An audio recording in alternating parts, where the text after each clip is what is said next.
You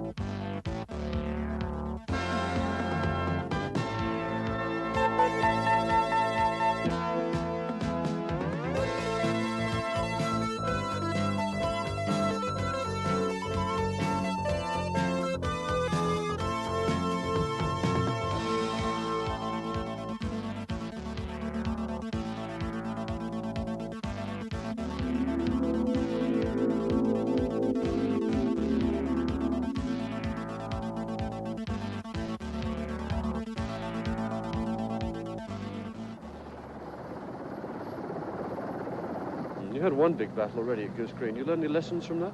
Learned a lot of lessons. What sort of things? Well, fighting through. Just keep on going. There's no stop, no turning back. Just straight through. Well, we've got to do, haven't we? You know, we can't just jack halfway. We've got to carry on. We've got to take Stanley. It's no stopping us now, I don't reckon. What about the rightness of it all? Well, it started off as British soil. Argies barged in, and we're here to kick them out. The 11th of June. Two para, rested after their victory at Darwin and Goose Green, prepared to leave Fitzroy for their assembly area behind Mount Kent.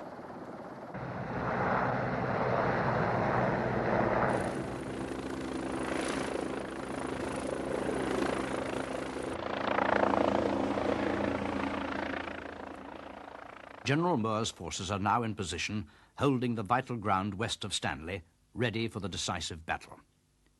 In the north, on Mount Estancia, 3 para. On Mount Kent, 4-5 commando. On the eastern ridge of Mount Challenger, 4-2 commando. To the south, 5 Brigade are also in position, preparing for their part in the battle to come. 40 commando remain at San Carlos, protecting the force maintenance area, and 1 company of the 1st 7th Gurkha Rifles are left in defence of Darwin and Goose Green. So now we're poised on the dominating ground, looking down the throats, really, of the main enemy positions all round Stanley. And we've got the problem of overrunning those positions and bringing about, really, the enemy's surrender, preferably without having to go on and fight in and around the town. So, really, we could have come anywhere from about the northwest through to sneaking along and up from the south. It had seemed to me all along that the enemy's attention was focused very much to the south, and I was always anxious to keep his attention focused that way, because we were going to have, therefore, if we did do that, our easiest way in if we came from the northwest and west. The second factor was that this is very big open ground, and the enemy was going to see everything for a long way before we got to him. And this, of course, led one always to think in terms of fighting our battles at night. And I think it's an important point to make in the context of this campaign, that we all recognize that night attacks, even at company level and with experienced troops, are very difficult operations.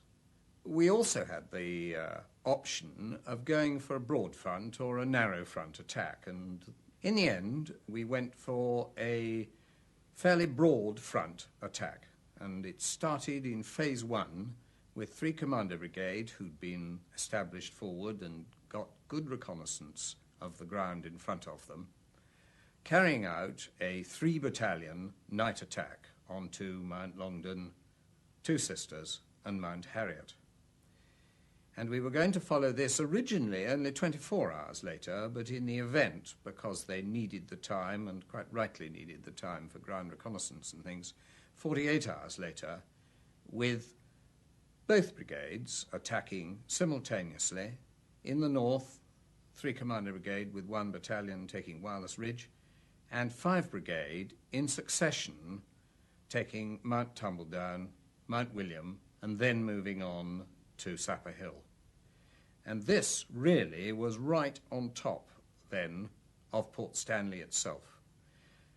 Now, it was in my mind that this really ought to bring the enemy to surrender. he had no more ground of any value to him.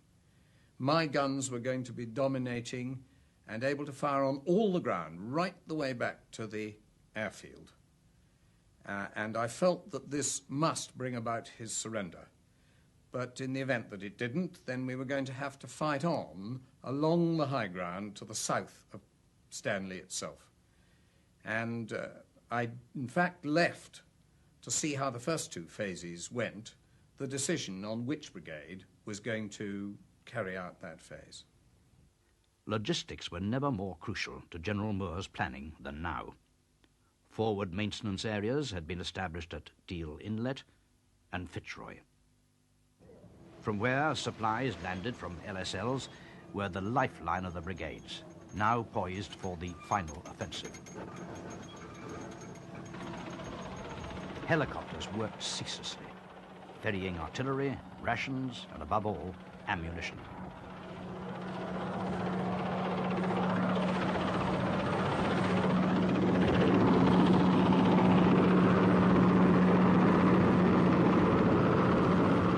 Facing our forces in well-prepared positions on all the main features were 2 infantry regiments and a Marine infantry force of at least battalion strength. Although a high proportion of these men were conscripts, among them was a hard core of well-trained, highly motivated and well-equipped professional soldiers. And of course, they had had time to prepare their defences, time to sight weapons, time to dig positions, and time to lay mines and wire. Neither General Moore nor his brigade commanders were in any doubt that their units would have to fight hard for their objectives. Phase 1 of General Moore's plan was to be a silent attack mounted by 3 Commando Brigade on the night of 11th-12th June. In the north, 3 Para's objective was Mount Longdon. In the centre, 4-5 Commando would take 2 Sisters. In the south, 4-2 Commando, Mount Harriet and Goat Ridge. 2 Para, now part of 3 Commando Brigade once more, were to be the reserve, positioned behind 3 Para and 4-5 Commando, while the Welsh Guards, with 2 companies of 40 Commando replacing the men lost and injured on Sir Galahad, secured the start line for 4-2 Commando. In Phase 2, involving both brigades, 3 Commando Brigade was to secure Wireless Ridge, a task allocated to 2 Para. Under command of 5 Brigade, the Scots Guards would capture Mount Tumbledown, after which the 1st 7th Gurkha Rifles would pass through their positions and seize Mount William. The Welsh Guards would be in reserve for this operation, after which they were to capture Sapper Hill. Of all the units involved in Phase 1, 4-2 Commando had been in position longest. Having been helicoptered forward on the 1st of June, they had now been in their exposed positions on Mount Challenger for 10 freezing days. From the start, Mount Harriet had been their obvious objective, and Lieutenant Colonel Nick Vaux had been able to prepare his plans thoroughly. The crucial factor in any attack, especially at night, is the route chosen, and that certainly was a decisive factor in the case of Mount Harriet. So we were extremely fortunate that we had 10 days in which to develop this, although we didn't know that at the time. Initially, I favoured left flanking because there was a more covered approach and I was secure with 4-5 Commando. Later on, I had to abandon that. First, there wasn't room for 2 units, and secondly, the enemy had heavily fortified in that direction. Little point in going up the centre, apart from the natural obstacle of the valley between Mount Wall and Harriet. We discovered to our cost that there were minefields there. So towards the end, it became clear that we had to do something in this very open and exposed flat ground on the right flank. To begin with, we had to find a route through the minefields, and this required extremely resolute and, in some cases, very brave patrolling by people like Sergeant Collins to actually find a way. I was a troop sergeant in K Company, and once our objective was established as Mount Harriet, my CO detailed me for the job of recceing the positions on Mount Harriet. The brief outline was that I would move with one of the troops of Juliet Company off the front slopes of Challenger, Mount Challenger, down onto the road and along towards the enemy and basically find out what they'd got there. We would move off in company with a troop. I would have a 4-man team. We would leave 2 sections of the troop about 3 k's out from the objective and go on with a further section. I'd drop that section about a k away from the objective and I'd go in with my 4 guys and see what we could find. We moved out that night at about 10 o'clock across the top of Mount Challenger, which was a fairly high feature, dropping down into the saddle and turning south onto the road. As we crossed over the road, we made a small RV and went into all-round defence, where we dropped our 2 cover sections off, and I left those with the troop sergeant. I moved off myself with my other cover section and closed in along the side of Wall Mountain. I had some information that there would be mines in the area, and when I came across a single strand of wire at about ankle high, I stopped the patrol and moved up and down it to check the wire myself. After imagining that perhaps that was the front of a minefield that ran across the front of Wall Mountain, I withdrew and moved down the wire towards the road, the rest of the patrol following me. One of my patrol spotted the enemy moving onto the road behind us, that is, nearer the mines, and coming up the road towards us. He gave me the buzz, and we turned off the road and tried to disappear into the night. We took cover first in a stream, but that was too close. We upped again and moved about 100 metres from the road and took cover. We formed into a skirmish line, by which time the Argentinians had come out and they were roughly opposite us, still on the road. They formed into their skirmish line and moved towards us. Then a very strange thing happened. They went to ground, only about 50, 70 metres away from us, and started calling to us in Spanish. I can only assume that they thought we were perhaps stragglers trying to get back into their lines. We'd lay there and just let them get on with it. If it was going to be a question of staring it out in those conditions, I knew we were going to win. After about an hour or so, they gave up the ghost and moved back onto the road. There we were able to watch them move along the road and then back up onto their positions on Mount Harriet. And this pinpointed the exact area I needed to scan with my night sight. The hour came up on the watch, and their sentries changed exactly on the hour, and that indicated exactly where 2 or 3 of their sentry positions were. After staying there for a further hour, I was able to pick out some of their defensive locations. Despite its obvious disadvantages, I decided by now that we must go right flanking, especially as we'd managed to patrol successfully round to the enemy's rear, and it seemed possible that we could achieve surprise by coming at them from that direction. The plan, therefore, was to move forward the 2 rifle companies, K and L, in phase to a start line, more or less behind the enemy, and for the remaining company to provide support and be in reserve. RAF missed the fucking runway. Some nice bombs all around it, but there are 13 aircraft, some of which are definitely Puckera, parked on the aprons around Stanley Airfield. There was also another report in that they have managed to reinforce themselves with helicopters from the mainland. They've now got the capability to lift 2 companies for reinforcements. We know how they're going to reinforce themselves, because on the slopes of Mount Kent, if you jump at the back, they left a tented area which contained their op orders for the defence of this area. Right? And they are prepared to lose 50% of their supporting troops. Timings, the exact timings are that this will start rolling at about 1 and this will start rolling about 3. This on broad timings. Eventually, Peter Babington's company reached the start line an hour late, but nevertheless in good order, and the attack commenced shortly after that, once I was sure that the second company was in the FUP. When we got to the start line, which was the main track that runs between Darwin and Stanley, I called my troop commanders forward and got them down in the ditch beside the road, and we viewed the objective.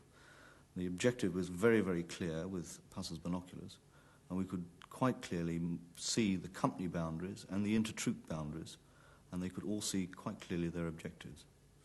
Once I was quite sure they were happy, I then sent them back to their troops to quickly brief their men, and we shook out in our assault formation, which was 1 troop to my left forward, 2 troopers right forward, 3 troopers rear. I then called up the colonel and said we were ready to go, and this was now about 1 o'clock in the morning, and he said, right, off you go. We moved off from the start line on our advance, which was about 800 metres. The whole situation over this next sort of 10-15 minutes seemed very unreal because the enemy didn't fire at us. We were doing something that we'd been trained to do for many times, the formal company attack, and somehow doing it and nobody firing at us seemed very unreal.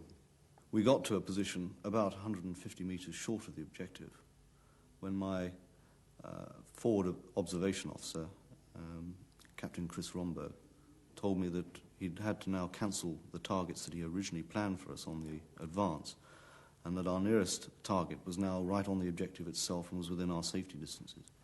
I said, well, he was to engage it anyway if we were to come under fire. And it was very soon after this that one troop on the left-hand side reported seeing the enemy. And at this stage I thought that, well, surprise had been achieved. We were now up onto the objective area and that we must engage while we still had the surprise on our side. One troop then engaged, and 2 troop on the right-hand side moved very quickly up onto the enemy position that they were to take. We all started to pepper pot forward and make our way to the hill. There were blokes running and screaming and going everywhere. Most of that was just fire control orders, and we were trying to get something back at them because they were trying to hit us something awful. And then we all got into the cover of rocks because we all had different tasks to do. So we were all busy doing our own thing, really. We got within about 50 to 60 metres of where we were supposed to be. I was listening to the radio, and I heard Corporal Ward say that he was under sniper fire and he couldn't move. And Corporal Ward, who was my opposite number in another troop, was on the other side of the feature at this time. So it meant that somebody had to go somewhere to get this sniper. And as we were in the ideal position at the time, that meant that one of us had to go. And as I had the radio and knew what was going on, that had to be me. So I just went over the top, climbed up a fairly steepish hill, went to my left to link up with L Company, who had then got up level with us, to tell them that I was going to go on up and for them not to shoot me. Linked up with them, crawled another 50 metres, then zigzagged to my right, to my left, went round another big rock, got to the top of that and peered round the corner because the enemy was somewhere within that vicinity. And when I looked round the corner, I discovered that there wasn't just one sniper. There was perhaps half a troop, and they were just taking turns at shooting, so it looked like a sniper. So something had to be done about them, and as I was on my own, it had to be me to do it. So I just took out 2 grenades, changed my magazine, so I had a full load, threw in 2 grenades, one at the gun that was on the end, and the other one in amongst all the bodies. Just waited for them to go off, stepped round the corner, loosed off 3 to 5 rounds at anything that moved, withdrew, back round to the safe cover of my rock, talked to Corporal Ward again and said, I've hit him, and he said, stand by, 266s are coming down because it's clearing. So he put 266s in, and then he said, will you go back round to where you were to make sure that they don't escape out the back? And as I walked back round the corner, one of these guys that I'd already shot I'd only hit him in the shoulder, and I didn't have time to check he was dead. And as I walked round, he just squeezed a burst off, got me in both legs. He then proceeded to die rather rapidly because I was a bit upset. I withdrew back round to the corner, told Corporal Ward I was hit and could he get to me. He was a bit busy taking prisoners at the time. So I got onto the radio, told my boss I'd been hit, asked him to send my own section back up to me so that they could be put back on the axis, and then I started to patch myself up a bit. The battle, from the moment it started till we had completed and taken our objectives up to the saddle, I suppose lasted about 4 hours. In that time, the company took about 72 prisoners, including the regimental colonel of No. 4 Regiment, and we had lost 1 corporal killed, 1 corporal injured, and another 4 Marines injured from shell fire.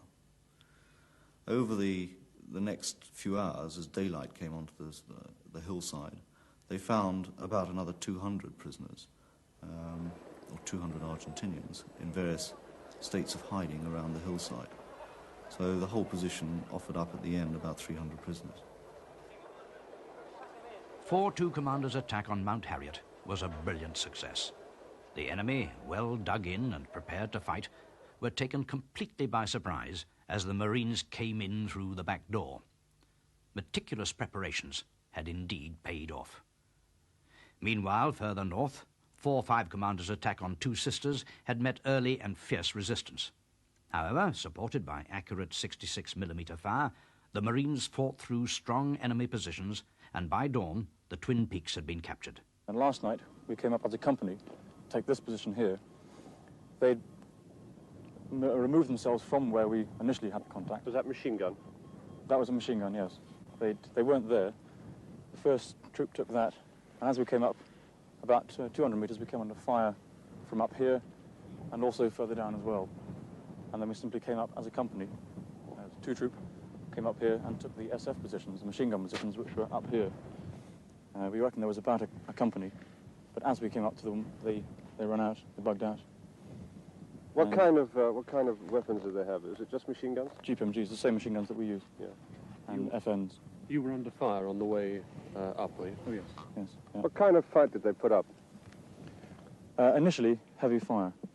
And then it appeared that as we put down our fire, and we were using the 66 anti-tank weapon, they began to move back from there. It appeared that they left sort of die-hard chaps up here, and as we got closer to them, they also ran away. So in fact, we found no one up here at all. By the time we got here, they'd all gone. Of the 3 Phase 1 objectives, Mount Harriet, Two Sisters, and Mount Longdon, the northernmost, Mount Longdon, was considerably further forward of the other 2. It was the objective of 3-para, and it proved to be the costliest land battle of the campaign. We had about a 4-hour approach march to the mountain, and not only was I aware that the overall brigade plan was intended to be a silent approach, but I myself would have gone for that approach in any case. The Argentine artillery was active. Our forming up places, assembly areas and start lines were going to be fairly obvious to any intelligent enemy commander, and therefore we did not want to preempt the surprise we hoped to achieve on the mountain and possibly be subjected to quite heavy artillery fire in these various areas that we were going to use on our route to the start line. Surprise, however, was the predominant factor which led me to favour a silent attack. On the tumble-down side of Mount Longdon, there was a very obvious valley approach, and across the Murrell Bridge, all intelligence indicated that this was heavily mined. It was a very obvious approach, very dominated by tumble-down, and really I could not consider it. Indeed, we wanted to try to fight our battle on the northern side of the mountain as far as possible in order to protect ourselves from tumble-down. As the companies moved across the start line and across the very open terrain, moving upwards towards the ridge line of Longdon and the rocky summit of the mountain itself, it was at some stage during this fairly long advance over open and very dominated ground that surprise was finally lost. A company, the left assault company, who moved onto the ridge to the north of Mount Longdon itself, had relatively little difficulty in gaining that ridge, which turned out to be totally undefended. But as soon as they reached it, they came under extremely accurate fire from a number of heavy machine guns on the summit of the mountain itself. Meanwhile, B Company, the company that was assaulting the western end of the summit, gained the first rocks, and whilst the machine gun fire continued relatively inaccurately over their heads and down into the valleys to the west, they began to come under much more accurate and lethal small arms fire from a number of marksmen, clearly with very good equipment. We'd moved up along the side of Mount Longdon with a lot of effective enemy fire onto us, with a lot of grenades being thrown at us. We'd got to a position of two large rocks. I'd moved forward along the side of these rocks to a low bank where Mr. Cox, Mr. Bickerdike and Sergeant Mackay joined me. At this moment, we were looking towards the next enemy position where Mr. Bickerdike was shot. He then, being tended by Mr. Cox, shouted over to Sergeant Mackay, "It's now your platoon, Sergeant Mackay." We moved forward at the double with covering fire from part of 4 platoon and 5 platoon section guns. As we were moving across, the private across to my left was shot, and I later found out to be killed. We were moving up to the main rock feature now, and I was actually shot in the hip. Sergeant Mackay carried on around the side of this position, taking out a number of trenches, and was later found, I was told, in the trench with the enemy dead all around him. Once I'd been shot in the hip, it just felt like somebody was knocking you out and you were seeing stars. And when I actually did open my eyes, all I was looking up into was the night sky with a lot of stars looking down at me. There was a lot of noise still going on, which I assumed to be Sergeant Mackay still taking out the enemy, and people shouting my name. There then seemed to be a lull in the battle. I heard movement, and I assumed that the enemy to be moved, and as I looked across, as I moved my head, I could see the actual tent and the position where I'd been shot from. I then decided I was going to move, and as I rolled over, I heard them, or in some type of language, to say, I assumed it to be, "He's still there," and they then shot me again in the neck and the hand. The one on the hand was a tracer round, because I actually watched it burn. I then decided I wasn't going to move again. For his outstanding and selfless act of courage, Sergeant Ian Mackay was posthumously awarded the Victoria Cross.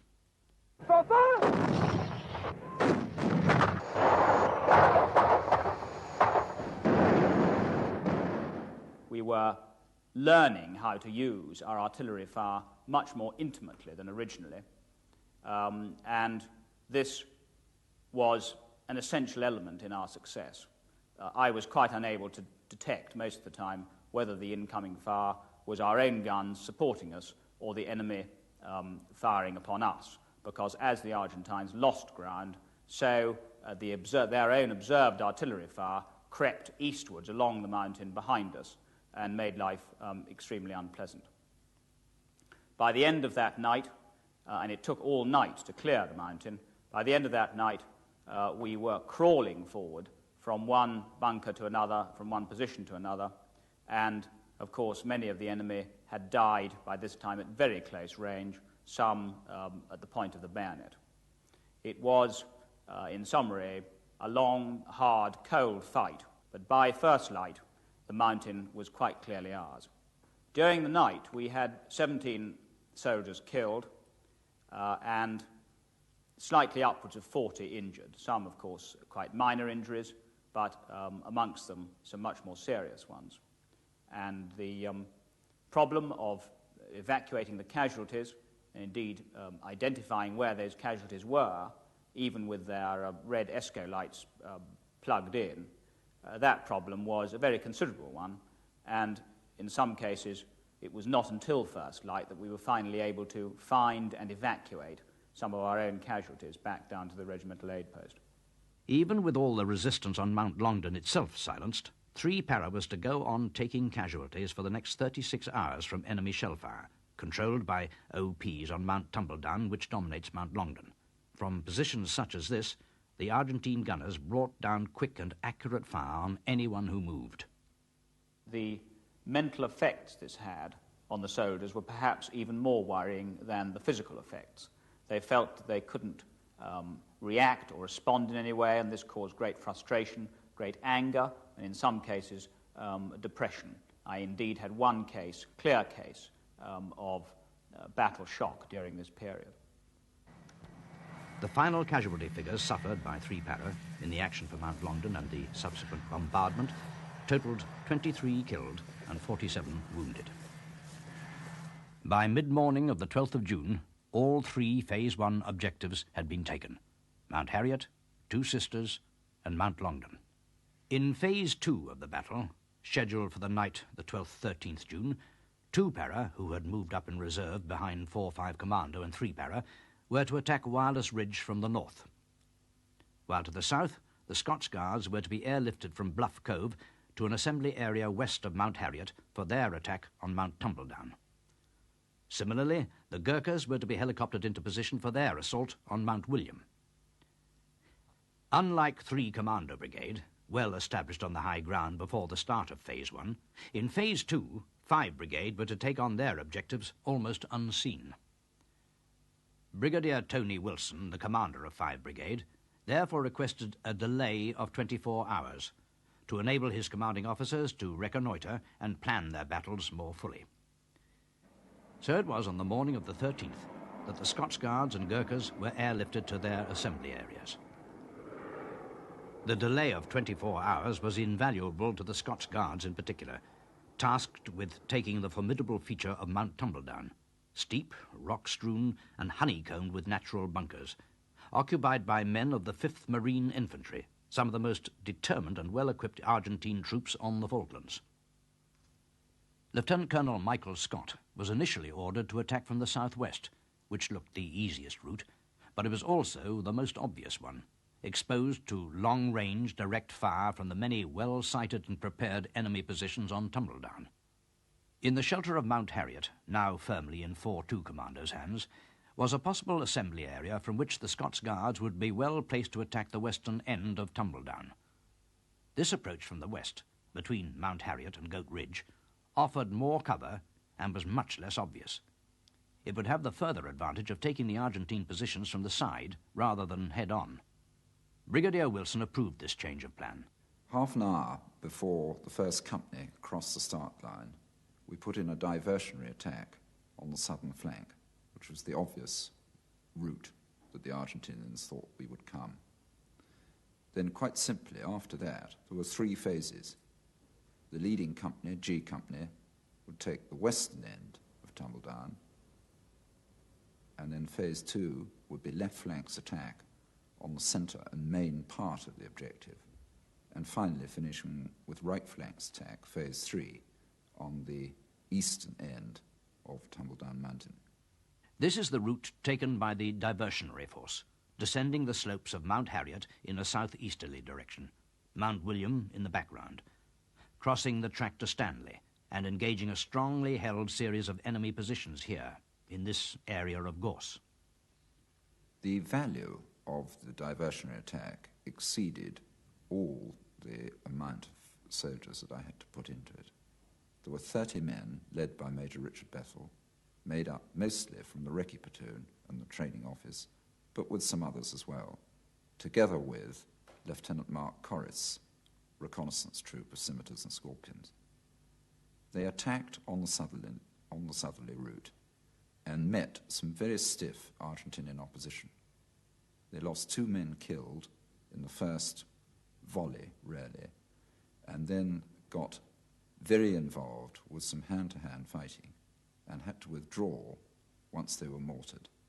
And in doing so, they lost, two men lost feet on mines and had to be carried out by the others, some of whom were already wounded, to get back to the troop and get on them and evacuate. As the diversionary action was underway, the main attack began. G Company leading the advance eastwards. Ahead, in the darkness, lay Tumbledown. G Company took their objective, the first area of high ground, unopposed, having achieved complete surprise. The battle began in earnest as left flank moved through G Company into the open ground, dominated by the high crags at the western extremity of the mountain.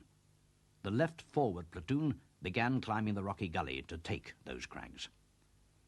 My company moved through G Company with 2 platoons forward. Left was 13 platoon, commanded by James Stewart, and right 15 platoon, commanded by Alistair Mitchell, with my own company headquarters between those platoons. The platoons are an extended line, with about 200 metres behind my reserve platoon, with the other part of my company headquarters. And as we moved forward down to the very low ground at the foot of Tumbledown, really the atmosphere in the company was electric, because to that point the enemy had not opened fire at all, and we didn't know at what stage he was going to open fire and with what. People were walking forward not knowing whether it was going to be a burst of machine gun fire, whether it was going to be a sniper, artillery fire, perhaps a mortar bomb landing down beside them, or whether they were going to tread on a mine. And we went forward for about 300 metres like this, just not knowing And the question was soon answered, because when the Argentinians did open fire, they opened fire with everything they had, and from about 300 metres range, it was really quite cleverly done. And as we went to ground, we were taking casualties already. 13 platoon up in the rocks from the snipers with very good night sights who were starting to pick them off, and down with the platoon that I was with by the heavy machine gun fire to our front. My task was to take the left-hand side of Tumbledown, as I was the left-forward platoon of the left flank company. The problem that we faced was a series of isolated Argentinian snipers who were unable to get away. We went about 100 metres up the gully before they started to open fire on us. And almost straight away, my platoon sergeant, Sergeant Simeon, and a guardsman Tambini were killed. Several other guardsmen were hit, one or two who were shot in the chest, but who were saved by bits of equipment on them. The second-in-command of the left-forward section, who was hit to the cheek. And almost immediately, the whole system became a series of isolated sections fighting their own battles. Now, because I was unable to win the firefight with direct fire weapons, I therefore wanted to use all the indirect fire support which I'd been told we had to try and neutralise the enemy. And we'd been told there were 3 batteries of guns, 2 ships, 2 mortar platoons, but instead of the deafening crash of all these shells landing on the enemy to our front, all that actually landed on the ground was one rather apologetic mortar round. The time that it took to register the artillery on target was considerable.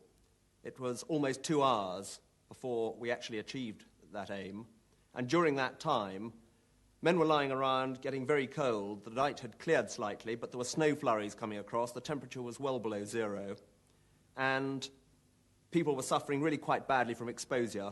One man close to me was unconscious and had to be dragged away. And my own signaller and I were both lying side by side shivering, but our inhibitions didn't really allow us to have bodily contact until really it was so cold that we got together and started warming each other. And he suddenly said to me in his irrepressible Cockney accent, "Asa, what are they going to think if we're both killed and they find our bodies like this?" I remember standing up, trying to get a better look, and being shot at by a 66 anti-tank rocket from one of my own section commanders. There was a lot of chaos. Guardsmen were trying to fire back, but couldn't find out where the Argentinian snipers were. Eventually, after a pause in the battle, we were able to sort ourselves out. We sent the wounded back down the mountain, and the 2 section commanders, working together, were able to work themselves round behind the Argentinians and cut the snipers off from their friends and eventually kill them using grenades and 66mm anti-tank rockets. Once we got control again, myself and the right-hand section commander, Sergeant McGuinness, made a plan, along with the platoon commander. I was to put cover and fire down first, and Sergeant McGuinness would move forward and take out the enemy that was in the rocks to the front. After he had gone firm, I was to move forward very slowly as I was in the open ground, and we went on like this up to the top of the hill using 66, 84 and White Phos and L2 grenades to take the enemy out. The Argentinian snipers were well prepared. They had communication cord between each other. This we were able to follow until we eventually found their nests and removed them with grenades or with the bayonet. There weren't very many of them. We found about 6 or 7, but they took quite a long time to remove. Eventually, after long pauses, we were able to keep moving up to the top of the gully. And it was only when we weren't fired at for about 30 minutes that we were able to realise that, in fact, the gully was finally clear and our task had been finished. When at last the artillery rounds landed on target just to our front, I said to the commander of my right forward platoon, Alistair Mitchell, to go ahead and, with his platoon, carry out a left-flanking attack to clear the enemy positions immediately to his front. And with supporting fire from company headquarters, he did this. But I was expecting, while he was doing it, a lot more supporting fire to come from the in-depth Argentinian positions. But as I lay there watching this attack go in, really the supporting fire that was coming was sporadic, because the artillery had really neutralised the enemy in depth and got their heads down. And I realised that for about the next 30 seconds, until the Argentinians got their heads up, that really nobody controlled the battlefield, and that that was our real chance to take the initiative.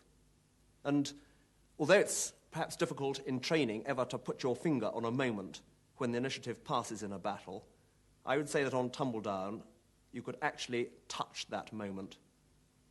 Because I was then able to move forward with my company headquarters and shouting to the platoon who were engaged in clearing those enemy positions, I got them to come along with me to the first ridge.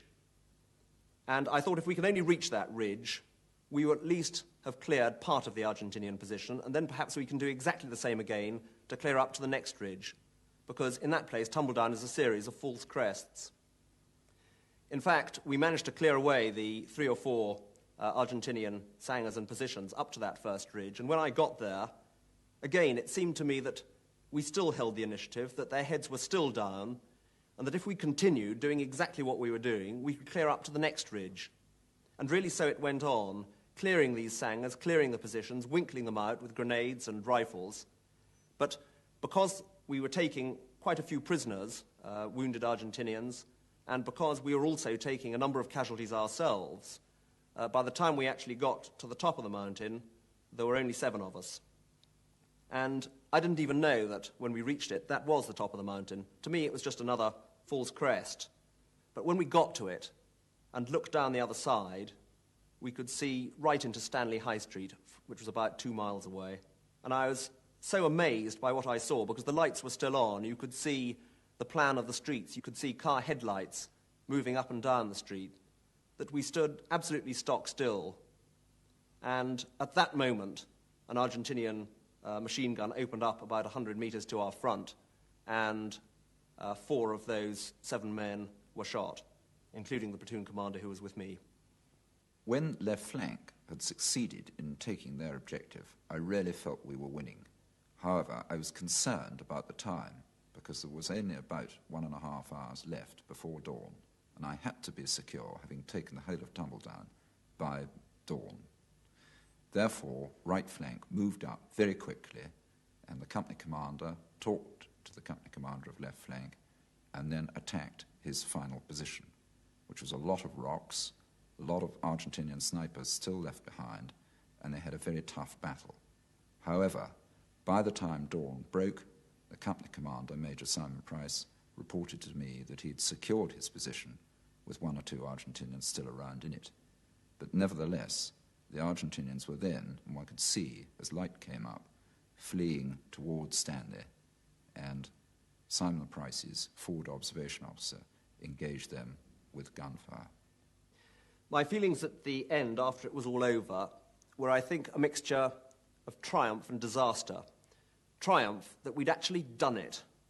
But as the casualty figures started coming in, and I realized that in the space of one night I had lost 7 men killed and 21 wounded, I think that came to me as something of a shock in the cold grey light of dawn.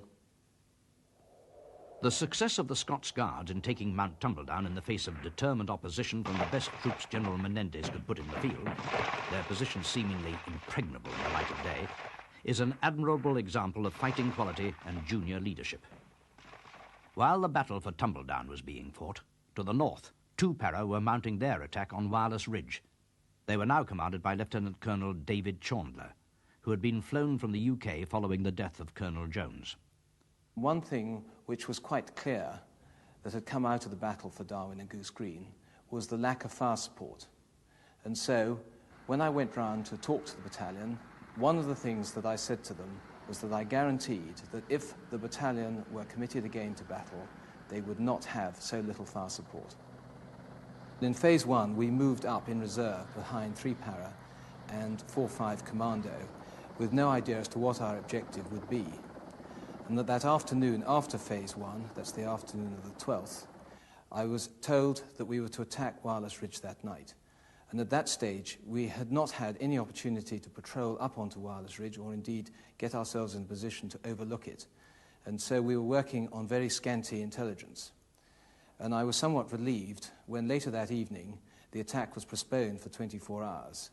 And so the next day I was able to go up onto Mount Longdon, overlook Wireless Ridge, as indeed were the company commanders. And it is largely from what we saw that I was able to make my subsequent plan. Well, the first thing I had to decide was whether to launch a silent or noisy attack.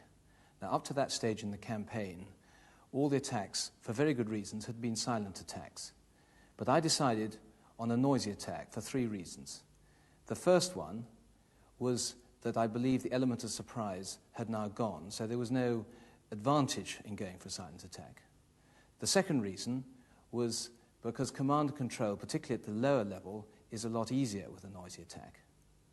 And the third reason was because I believed that the Argentinians were a second-class enemy and that they would not take kindly to a concentrated fire plan and were liable to crack.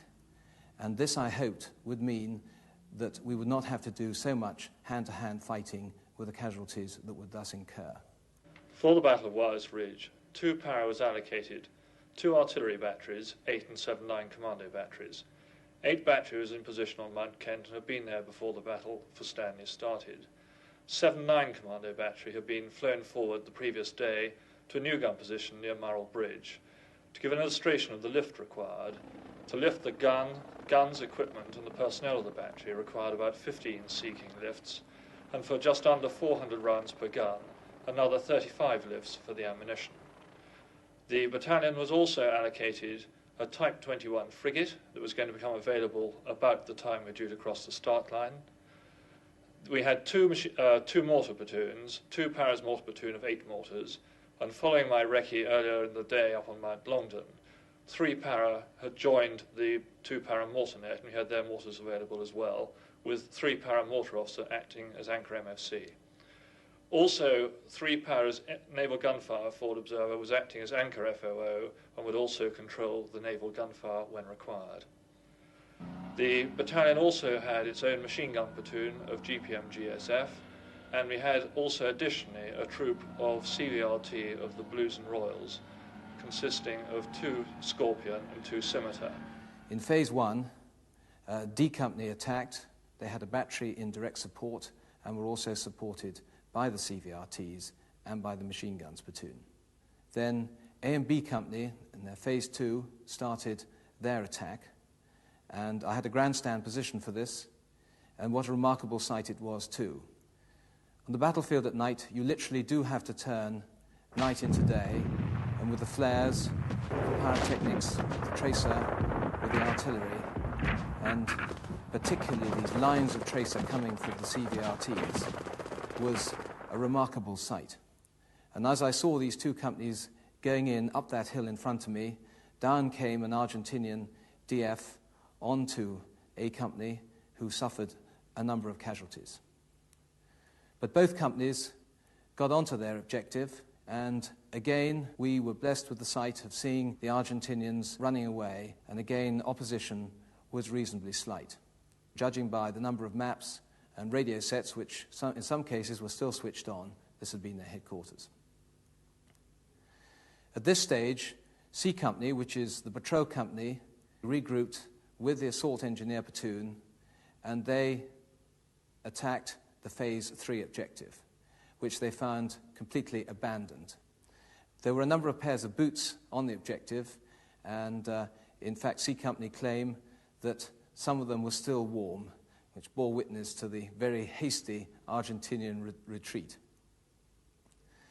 Once they were secure, I then moved the CVRTs and the machine guns platoon up onto the Phase 2 objective, and we were prepared for the final phase, Phase 4, which was that last ridge line on Wireless Ridge, and was obviously going to be the toughest nut to crack. Well, D Company moved off the Phase 1 objective round to the flank, and they started their attack. This, I think, is one of my most memorable sights of my whole military career. We had the 2 batteries of guns, and the frigate, and the mortars, and of course the 4 CVRTs and the machine guns. The weight of fire was quite devastating. Nevertheless, D Company did encounter a lot of stiff opposition on that ridge, and it took them rather longer to fight along it than I had hoped. Where things for the platoon really got difficult was when we reached our limit of exploitation, which had been picked from a map and it was a telegraph line running right across the ridge. We got to it. I informed the OC by radio, and the boys went to ground, partly in Argentine trenches, but mostly in the naval trenches. They were the holes made by the 4.5-inch guns that had been shelling the area. The company was then strung out right along the ridge, with myself the most easterly platoon. We then had a rather uncomfortable few hours waiting for light. We knew that if we could hang on until it got light, then from where we were, we overlooked Stanley and would have a very good shoot into it. In fact, really, we'd won the day if we could cling on. First light on the morning of the 14th of June, and the encirclement of Stanley was almost complete. The 1st 7th Gurkha Rifles were able to take Mount William with little opposition, and the Welsh Guards were poised to seize their objective, Sapper Hill. And all the time, a remorseless bombardment of the remaining Argentine positions was kept up.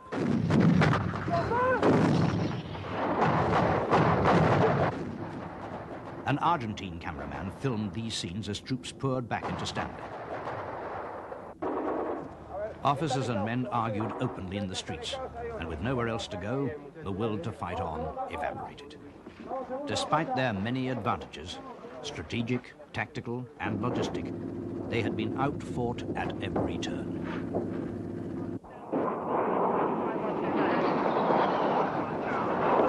Roger. At this spot, we are aiming for the wall.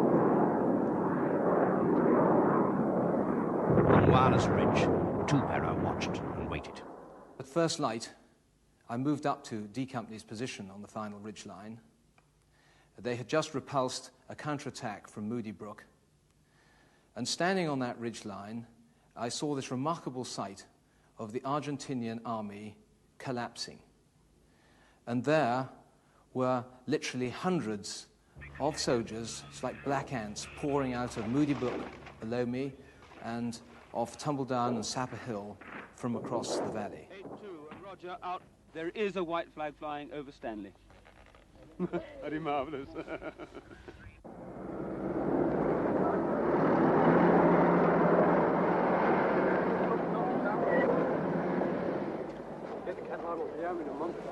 No more opening fire. No more opening fire. No more opening fire. Make safe, weapon. Can he use his hand? He's not got one at the stroke, they got it.